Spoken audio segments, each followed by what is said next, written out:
Bonjour à tous, aujourd'hui on s'intéresse à une méthode d'étude du génome, la PCR. La PCR, ou encore réaction de polymérase en chaîne, est une technique de réplication ciblée d'amplification enzymatique permettant d'obtenir un grand nombre de copies identiques d'un fragment d'ADN.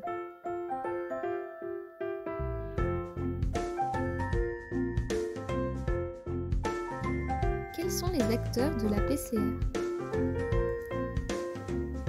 Avant toute chose, on prépare le cocktail de la PCR.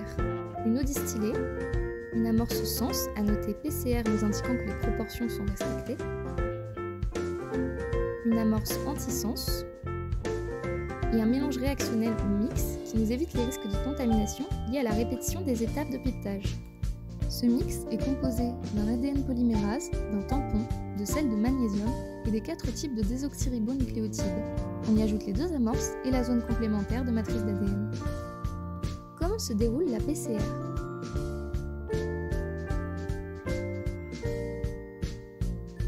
Premièrement, la dénaturation. On dénature les 2 brins d'ADN en chauffant à 95 degrés. Cela entraîne la destruction des liaisons de base AT et CG. Deuxièmement, l'hybridation. On abaisse la température à 55 degrés. Les amorces peuvent donc s'hybrider avec les brins d'ADN, permettant le point de démarrage de l'ADN polymérase. Étape 3, l'élongation. Notre enzyme polymérase, ou Taq polymérase, complète la synthèse du brin d'ADN à partir de l'amorce grâce aux oligonucléotides présents dans le milieu de réaction.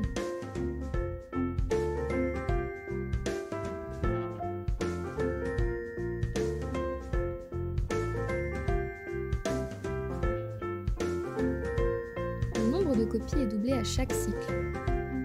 Chaque cycle sera répété entre 20 et 50 fois, permettant ainsi d'obtenir plusieurs millions de copies de la séquence cible. La PCR permet ainsi d'obtenir plusieurs centaines de microgrammes d'ADN à partir de moins de 1 pictogramme d'un gène, soit une amplification de l'ordre du milliard.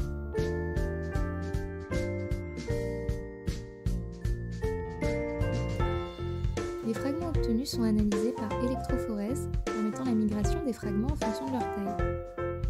La lecture des résultats se fera par photorécepteur.